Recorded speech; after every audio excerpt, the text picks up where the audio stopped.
शांताकारं भुजंगशयनं पद्मनाभं सुरेशं विश्वाधारं गगनसदृशं मेघवर्णं शुभांगं लक्ष्मीकान्तं कमलनयनं योगिभिध्यानगम्यं वन्दे विष्णुभवभयहरं सर्वलोकैकनाथं। ओम नमो भगवते वासुदेवाय। आपका भक्ति कथा चैनल पर स्वागत है। आपका दिन शुभ और मंगलमय हो। आज दिनांक है 22 अप्रैल और दिन बुधवार है। आज वैशाख शुक्ल पक्ष की षष्ठी तिथि है। आज सूर्योदय का समय सुबह 5:49 और सूर्यास्त शाम 6:51 पर होगा। ब्रह्म मुहूर्त रहेगा सुबह 4:21 से सुबह 5:05 तक। वहीं राहु काल दोपहर 12:20 से दोपहर 1:58 तक रहेगा। आइए सुनते हैं वैशाख मास कथा का आज का अध्याय। श्री सुखदेव जी कहते हैं, इस प्रकार जब भगवान शंकर ने विष पी लिया तब देवता और असुरों को बड़ी प्रसन्नता हुई। वे फिर नए उत्साह से समुद्र मथने लगे। तब समुद्र से कामधेनु प्रकट हुई। वह अग्निहोत्र की सामग्री उत्पन्न करने वाली थी, इसलिए ब्रह्मलोक तक पहुंचाने वाले यज्ञ के लिए उपयोगी पवित्र घी, दूध आदि प्राप्त करने के लिए ब्रह्मवादी ऋषियों ने उसे ग्रहण किया। उसके बाद उच्चैःश्रवा नाम का घोड़ा निकला। वह चंद्रमा के समान श्वेत वर्ण का था। बलि ने उसे लेने की इच्छा प्रकट की। इंद्र ने उसे नहीं चाहा, क्योंकि भगवान ने उन्हें पहले से ही सिखा रखा था। तदनंतर ऐरावत नाम का श्रेष्ठ हाथी निकला। उसके बड़े बड़े 4 दांत थे, जो उज्जवल वर्ण कैलाश की शोभा को भी मात करते थे। तत्पश्चात कौस्तुभ नामक पद्मराग मणि समुद्र से निकली। उस मणि को अपने हृदय पर धारण करने के लिए अजित भगवान ने लेना चाहा। परीक्षित, इसके बाद स्वर्ग लोक की शोभा बढ़ाने वाला कल्प वृक्ष निकला। वह याचकों की इच्छाएं उनकी इच्छित वस्तु देकर वैसे ही पूर्ण करता रहता है, जैसे पृथ्वी पर तुम सबकी इच्छाएं पूर्ण करते हो। तत्पश्चात अप्सराएं प्रकट हुई। वे सुंदर वस्त्रों से सुसज्जित एवं गले में स्वर्ण हार पहने हुए थी। वे अपनी मनोहर चाल और विलास भरी चितवन से देवताओं को सुख पहुंचाने वाली हुई। इसके बाद शोभा की मूर्ति स्वयं भगवती लक्ष्मी देवी प्रकट हुई। वे भगवान की नित्य शक्ति हैं। उनकी बिजली के समान चमकीली छटा से दिशाएं जगमगा उठी। उनकी सौंदर्य, औदार्य, यौवन, रूप रंग और महिमा से सबका चित्त खींच गया। देवता, असुर, मनुष्य सभी ने चाहा कि ये हमें मिल जाए। स्वयं इंद्र अपने हाथों उनके बैठने के लिए बड़ा विचित्र आसन ले आए। श्रेष्ठ नदियों ने मूर्तिमान होकर उनके अभिषेक के लिए सोने के घड़ों में भर भर कर पवित्र जल ला दिया। पृथ्वी ने अभिषेक के योग्य सब औषधियां दी। गौओं ने पंचगव्य और वसंत ऋतु ने चैत्र वैशाख में होने वाले सब फूल फल उपस्थित कर दिए। इन सामग्रियों से ऋषियों ने विधि पूर्वक उनका अभिषेक संपन्न किया। गंधर्वों ने मंगल में संगीत की तान छेड़ दी। नर्तकियां नाच नाच कर गाने लगी। बादल सदे होकर मृदंग, डमरू, ढोल, नगारे, नरसिंघे, शंख, वेणु और वीणा बड़े जोर से बजाने लगे। तब भगवती लक्ष्मी देवी हाथ में कमल लेकर सिंहासन पर विराजमान हो गईं। दिग्गजों ने जल से भरे कलशों से उनको स्नान कराया। उस समय ब्राह्मणगण वेद मंत्रों का पाठ कर रहे थे। समुद्र ने पीले रेशमी वस्त्र उनको पहनने के लिए दिए। वरुण ने ऐसी वैजंती माला समर्पित की, जिसकी मधुमय सुगंध से भौरे मतवाले हो रहे थे। प्रजापति विश्वकर्मा ने भांति भांति के गहने, सरस्वती ने मोतियों का हार, ब्रह्मा जी ने कमल और नागों ने 2 कुंडल समर्पित किए। इसके बाद लक्ष्मी जी ब्राह्मणों के स्वस्त्ययन पाठ कर चुकने पर अपने हाथों में कमल की माला लेकर उसे सर्वगुण संपन्न पुरुष के गले में डालने चली। माला के आसपास उनकी सुगंध से मतवाले हुए भौरे गुंजार कर रहे थे। उस समय लक्ष्मी जी के मुख की शोभा अवर्णनीय हो रही थी। सुंदर कपोलों पर कुंडल लटक रहे थे। लक्ष्मी जी कुछ लज्जा के साथ मंद मंद मुस्कुरा रही थी। उनकी कमर बहुत पतली थी। दोनों स्तन बिल्कुल सटे हुए और सुंदर थे। उन पर चंदन और केसर का लेप किया हुआ था। जब वे इधर उधर चलती थी तब उनके पायजेब से बड़ी मधुर झनकार निकलती थी। ऐसा जान पड़ता था मानो कोई सोने की लता इधर उधर घूम फिर रही हो। वे चाहती थी कि मुझे कोई निर्दोष और समस्त उत्तम गुणों से नित्य युक्त अविनाशी पुरुष मिले तो मैं उसे अपना आश्रय बनाऊं, वरण करूं। परंतु गंधर्व, यक्ष, असुर, सिद्ध, चारण, देवता आदि में कोई भी वैसा पुरुष उन्हें न मिला। वे मन ही मन सोचने लगी कि कोई तपस्वी तो है, परंतु उन्होंने क्रोध पर विजय नहीं प्राप्त की है।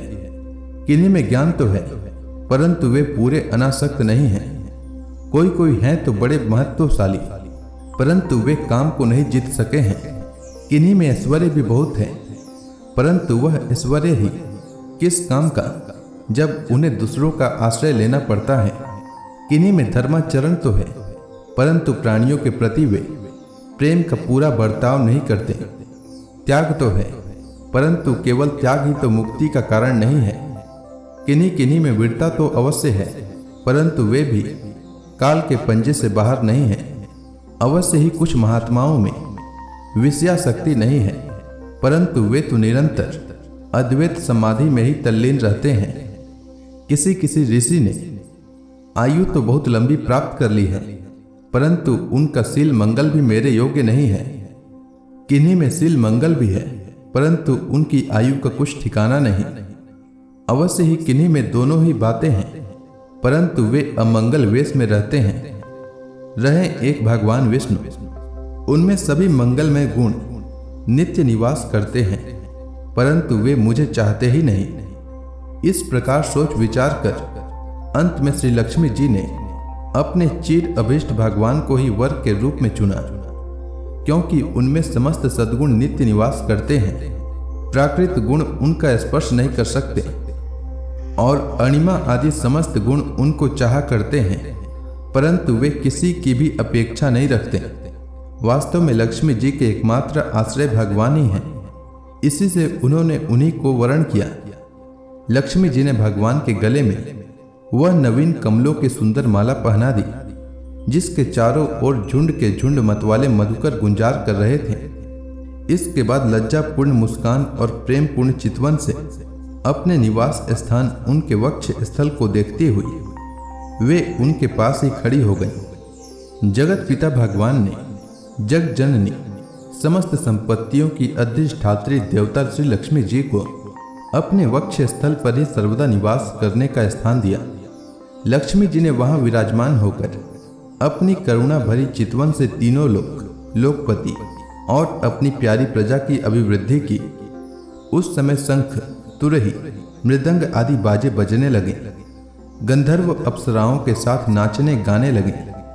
इससे बड़ा भारी शब्द होने लगा। ब्रह्मा, रुद्र, अंगिरा आदि सब प्रजापति पुष्प वर्षा करते हुए भगवान के गुण, स्वरूप और लीला आदि के यथार्थ वर्णन करने वाले मंत्रों से उनकी स्तुति करने लगे।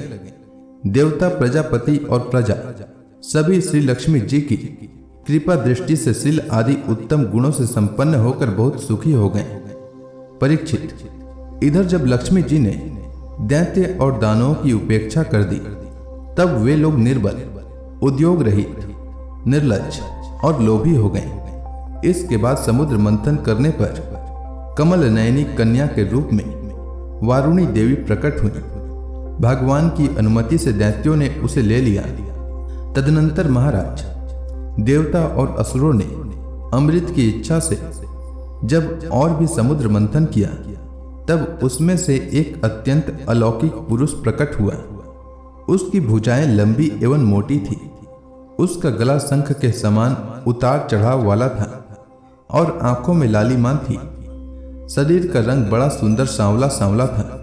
गले में माला, अंग अंग सब प्रकार के आभूषणों से सुसज्जित, शरीर पर पीतांबर, कानों में चमकीले मणियों के कुंडल, चौड़ी छाती, तरुण अवस्था, सिंह के समान पराक्रम, अनुपम सौंदर्य, चिकने और घुंघराले बाल लहराते हुए उस पुरुष की छवि बड़ी अनोखी थी।